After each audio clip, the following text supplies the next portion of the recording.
আসসালামু আলাইকুম। মোস্তাফিজের দারুণ সুখবর দিল বিসিবি এবং আইপিএল চলাকালে নিউজিল্যান্ডের সাথে যে 6টা ম্যাচের খেলার কথা, সে ম্যাচে মোস্তাফিজ খেলবে কিনা জাস্ট জানাই দিছে। প্রথমত আসে যে ভাই, একটা সময় বাংলাদেশ ক্রিকেটাররা যখন বিদেশি লিগে খেলতো তখন আমাদের বিসিবি কি করতো, তাদেরকে এনওসি দিত না, একদম পারফেক্ট ক্লিয়ার। এবং এই আমিনুল ইসলাম বুলবুল আসার পরে একটা বিষয় ক্লিয়ার হয়েছে এবং একটা বিষয় ভালো লাগছে যে তারা শুরুতে এই আইএলটি টি20 জন্য তাসকিন এবং মোস্তাফিজকে এনওসি দিয়ে দিয়েছে, সেটা আমরা সবাই জানি। এবং তারা সব থেকে একটা কথা বলছে যে ভাই, তোমরা যদি বড় কোনো জায়গায় খেলতে যাও তাহলে তোমাদেরকে এনওসি অবশ্যই দেওয়া হবে, সেখানে আপনার ক্রিকেটটার মান ইমপ্রুভ হয়। যেখানে কিনা আমি রিশাদের সঙ্গে বিপিএল রেখা আপনি তাকে বিগ বাসে পাঠিয়ে দিয়েছেন, এটা আসলেই একটা প্রশংসার দাবিদার রাখে।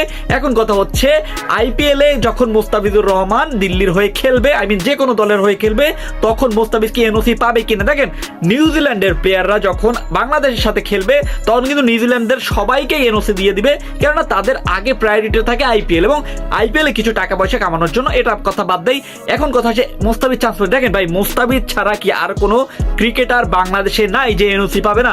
মানে একটা কথা চিন্তা করেন, ওরে ছাড়া কি বাংলাদেশ ক্রিকেট খেলতে পারে না? বাই চান্স আপনি ইনজুরি হয়ে যাক, আইপিএলটার জন্য ইনজুরি হয়ে যায়, তখন কি করবেন? তখন তো সে বৈশা থাকবে, তখন তো আর আপনাদের দলে ক্রিকেটটা খেলতে পারবে না।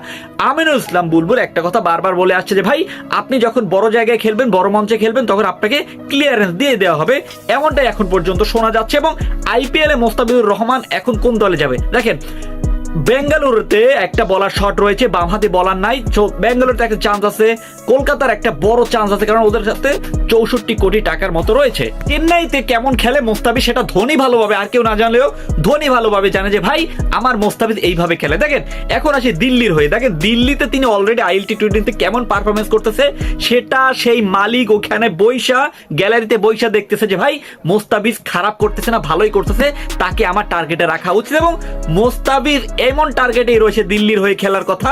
এবং এখন দেখা যাচ্ছে কোনটায় যাবে। দেখেন, 4টা টিম অলরেডি মোস্তাফিজের জন্য বিট করবে, সেটা কম বেশি সবাই জানে। এখন কথা হচ্ছে এনওসি দিবে কিনা, মনে হচ্ছে দিবে। এবং আমি যেটা মনে করি ব্যক্তিগতভাবে, মোস্তাফিজ যদি নিলামে ওঠে, আমি ব্যক্তিগতভাবে বলবো 4 থেকে 5 কোটি টাকা মূল্য হওয়া উচিত, সেটা আমি ব্যক্তিগতভাবে মনে করতেছি। এবং মোস্তাফিজুর রহমানের সে দিল্লিতেই থাকা উচিত, এটা আমি ব্যক্তিগতভাবে মনে করি। আপনি কি মনে করেন, কয় কোটি টাকা দাম হইতে পারে এবং কোন টিমের হয়ে, কোন দলের হয়ে এবার আইপিএল মাতাবেন মোস্তাফিজুর রহমান? প্লিজ কমেন্ট করে জানিয়ে দিন। ধন্যবাদ।